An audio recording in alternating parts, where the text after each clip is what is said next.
सुंदरगढ़ गांव में फुलवा नाम की एक बूढ़ी औरत रहा करती थी, जो भगवान विश्वकर्मा की बहुत बड़ी भक्त थी। दरअसल ये गांव अपने चमत्कारिक मंदिरों के लिए बहुत प्रसिद्ध था। इस गांव के लोग बड़े ही श्रद्धा पूर्वक भगवान विश्वकर्मा जी की पूजा करते थे और उनका मानना था कि इस गांव के मंदिरों को खुद भगवान विश्वकर्मा जी ने बनाया है। अरे बेटा राजेश, मैं पूजा में बैठ रही हूँ, तू जरा मुझे 2-4 पीले फूल ला कर दे दे। ठीक है माँ, अभी लाया। ऐसा कहकर राजेश बाहर जाता है और वहीं पास ही के पेड़ से कुछ पीले फूल तोड़ कर लाता है। ये लो माँ, तुम्हारे फूल। अब मैं काम पर जा रहा हूँ। अच्छा ठीक है बेटा, संभल कर जाना।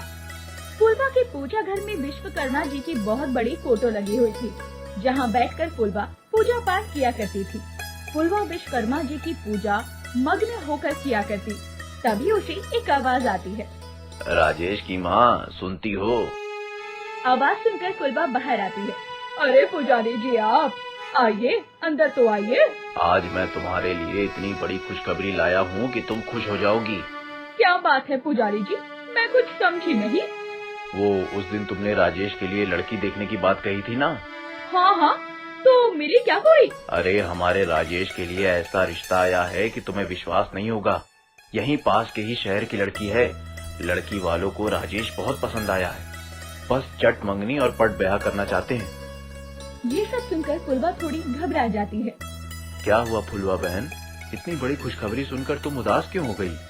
पुजारी जी, हमारा ये गांव विश्वकर्मा जी के चमत्कारिक मंदिरों से भरा पड़ा है। हमारे दिन की शुरुआत उनकी पूजा पाठ से ही होती है, लेकिन ये शहर की लड़की क्या समझेगी इन सब बातों को? ऐसा थोड़े ना है, ब्याह के बाद हर लड़की अपने ससुराल वालों के रंग ढंग में ढल ही जाती है। वैसे भी अब तुम बूढ़ी हो गई हो, तुम्हें भी तो कोई सहारा चाहिए कि नहीं? ऐसा रिश्ता बार बार नहीं आता। पुजारी जी की बात सुनकर फुलवा इस रिश्ते के लिए हाँ कर देती है और फिर राजेश की शादी राधिका से हो जाती है। राधिका रसोई घर में अपनी पहली रसोई बना रही होती है। वाह, हलवा देखने में तो बड़ा ही स्वाद लग रहा है, जरा चक्के तो देखो। ये क्या कर रही है बेटी? आज तुम्हारी पहली रसोई है, इसे चख कर झूठा मत करो। सबसे पहले थोड़ा सा हलवा निकाल कर विश्वकर्मा जी के चरणों में अर्पित कर दो, तब जाकर किसी को देना। ये सब सुनकर राधिका जोरों से हंसने लग जाती है। माँ जी, यहाँ तो दुनिया चांद पर पहुँच गई है और आप ये कैसी अंधविश्वास की बातें कर रही हो? अरे नहीं नहीं बेटा, हमारे गांव में विश्वकर्मा जी की कृपा है। यहाँ पर कई सारे मंदिर अचानक रातों रात बने हैं। उनकी पूजा किए बिना हम कोई शुभ काम नहीं करते। आपको मानना है ना तो मानिए, लेकिन मैं नहीं मानती इन सब दाकियानूशी बातों को। ऐसा कहकर राधिका बिना विश्वकर्मा जी को भोग लगाए हलवा खाने लग जाती है। राधिका कभी भी पूजा पाठ नहीं किया करती थी और तो और वो भगवान विश्वकर्मा जी का मजाक भी उड़ाया करती। बेटा, तुम्हें ना मानना हो तो ना मानो, लेकिन इस तरह विश्वकर्मा भगवान जी का मजाक तो ना उड़ाया करो। माँ जी, मैं शहर की पढ़ी लिखी लड़की हूँ, मैं नहीं मानती इन सब बातों को। अच्छा, तो जिस दिन अपनी आँखों से देख लोगी तब तो मानोगी ना? तब का तब देखेंगे। फुलवा चाहती थी कि उसकी ही तरह राधिका भी विश्वकर्मा जी की पूजा करे, इसीलिए उसे यकीन दिलवाने वो राधिका को विश्वकर्मा भगवान जी के एक चमत्कारिक मंदिर में ले जाती है, जो देखने में बहुत सुंदर था। अरे वाह माँ जी, ये मंदिर तो बहुत सुंदर है, बनाने वाले ने क्या खूब बनाया है। बेटा, ये मंदिर किसी इंसान ने नहीं बल्कि स्वयं भगवान विश्वकर्मा जी ने बनाया है। लीजिए, आप तो फिर से शुरू हो गई। तभी राधिका की नजर वहीं पास ही में एक तालाब के पास बनी मूर्ति पर पड़ती है, जिसमें एक औरत अपने हाथ में अपने बच्चे को लिए खड़ी हुई थी। ये किसकी मूर्ति है माँ जी? बेटा, ये हमारे गांव की ही औरत है। ऐसा कहते हैं कि इसने विश्वकर्मा भगवान को मंदिर बनाते हुए देख लिया था, जिसके बाद ये पत्थर की बन गई। ऐसा भी कहीं होता है कि भला? अरे छोड़ो, जब तुम्हें मानना ही नहीं है तो क्या फायदा है कहकर। हाँ हाँ, मुझे भी नहीं सुननी आपकी ये बिना सर पैर की बातें। उस रात राधिका गहरी नींद में सो रही थी, तभी उसे हथौड़े के पीटने की आवाज आती है। अरे ये क्या, इतनी रात गए कौन हथौड़ा पीट रहा है? इस गवार गांव के लोगों को भी चैन से सोने की आदत नहीं है। इस हथौड़े की आवाज से तो मुझे नींद ही नहीं आ रही। खुद ही चलकर देखती हूँ, इतनी रात गए कौन इतनी मेहनत मजदूरी कर रहा है। राधिका आवाज को सुनते सुनते एक सुनसान जगह पर जा पहुंचती है, जहां उसे एक अधेड़ उम्र का आदमी हथौड़ा लिए काम करता हुआ दिखाई पड़ता है। अरे ओ भैया, इतनी रात गई, ये क्या ठोका पीटी लगा रखी है? राधिका की आवाज सुनकर वो पीछे मुड़ता है। बेटी, वो मैं कुछ बनाने की कोशिश कर रहा था। आपकी आवाज सुनकर मुझे नींद नहीं आ रही, आप ये काम सुबह कर लेना। बेटी, मुझे रात में ही काम करना अच्छा लगता है, लेकिन तुम कहती हो तो मैं अभी काम बंद कर देता हूँ। अगली सुबह राधिका अपनी सास को रात की सारी कहानी बताती है। माँ जी, आपके उस मंदिर बनाने वाले भगवान का पता चल चुका है। अरे मैं कुछ समझी नहीं, तुम ये क्या कह रही हो? आप जिसे भगवान समझ रही थी, दरअसल वो एक अधेड़ उम्र का आदमी है जो रात गए इन मंदिरों को बनाता है। राधिका की बात सुनकर फुलवा हैरान हो जाती है। ये तुम क्या कह रही हो बेटी?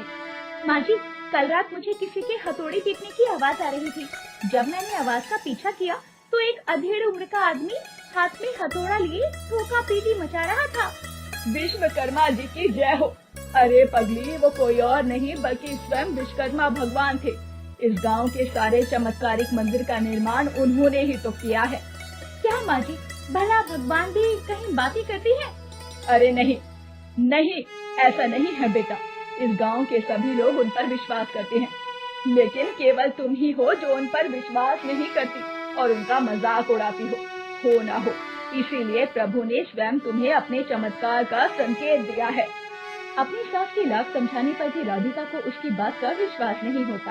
वो सच्चाई का पता लगाने फिर से उसी जगह पर जाने का फैसला करती है। उस रात जब सभी लोग सो रहे थे, वो चुपचाप से घर के बाहर निकल आती है। आज तो सच्चाई का पता लगा कर ही रहूंगी कि इस गांव में कोई भगवान नहीं है, बल्कि ये सब किसी इंसान की कारनामी है।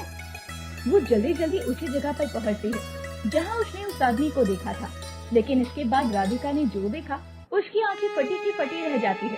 अरे बाप रे, कल तो वो आदमी बस इन पत्थरों पर हथौड़ा ही चला रहा था और आज यहाँ इतना बड़ा मंदिर कैसे बन गया, वो भी इतना विशाल और सुंदर मंदिर। इतना बड़ा चमत्कार अपनी आंखों से देखने के बाद अब राधिका को अपनी सास की बातों पर यकीन हो रहा था। वो भागते हुए अपने घर पहुँचती है और अपनी सास को उठाती है। माँ जी उठो। अरे क्या हुआ बेटी, इतनी रात गए तुम जग रही हो, सब ठीक तो है ना? माँ जी, उस दिन आपने मुझे पूरी बात नहीं बताई थी कि आखिर उस औरत के साथ क्या हुआ था जो वो और उसका बच्चा पत्थर के बन गए। लेकिन ये सब कुछ तुम अभी क्यों पूछ रही हो? इस बारे में सुबह बात करते हैं। नहीं माँ जी, मुझे अभी जानना है कि आखिर उस औरत के साथ हुआ क्या था। इसके बाद फुलवा उसे पूरी बात बताती है। एक दिन वो औरत अपने बच्चे को लेकर उस मंदिर के पास वाले तालाब में कपड़े धोने गई थी। अचानक उसे कुछ आवाज आती है। फिर वो आवाज का पीछा करते करते उसे मंदिर के पास में पहुंच जाती है, जहां विश्वकर्मा जी मंदिर का निर्माण कर रहे थे। और फिर उसने विश्वकर्मा जी को मंदिर बनाते देख लिया। फिर क्या हुआ माँ जी? फिर होना क्या था, विश्वकर्मा जी ने उसे देख लिया और उससे कहा कि ये बात किसी को भी ना बताए। उसने हाँ तो कह दिया, लेकिन क्या माँ जी? जब वो वापस तालाब के पास पहुँचती है तो उसके मन में लालच आ जाता है और वो मन ही मन सोचने लगती है, अगर मैं गांव वालों को ये बात बता दूं कि मैंने स्वयं विश्वकर्मा जी को मंदिर बनाते देखा है तो लोगों में मेरी इज्जत बढ़ जाएगी और मेरा दूर दूर के गांव तक नाम फैल जाएगा। और फिर क्या हुआ था माँ जी? ऐसा सोचते ही वो और उसका बच्चा दोनों ही पत्थर के बन जाते हैं। पूरी बात सुनने के बाद राधिका डर जाती है और चाहकर भी ये बात अपनी सास को नहीं बता पाती कि उस रात राधिका ने क्या देखा। अगली सुबह फुलवा राधिका को देखकर हैरान हो जाती है। राधिका हाथ जोड़े भगवान विश्वकर्मा जी की पूजा कर रही थी। आइए माँ जी, साथ मिलकर पूजा करते हैं। इसके बाद राधिका भी अपनी सास की ही तरह भगवान विश्वकर्मा जी की भक्त बन जाती है।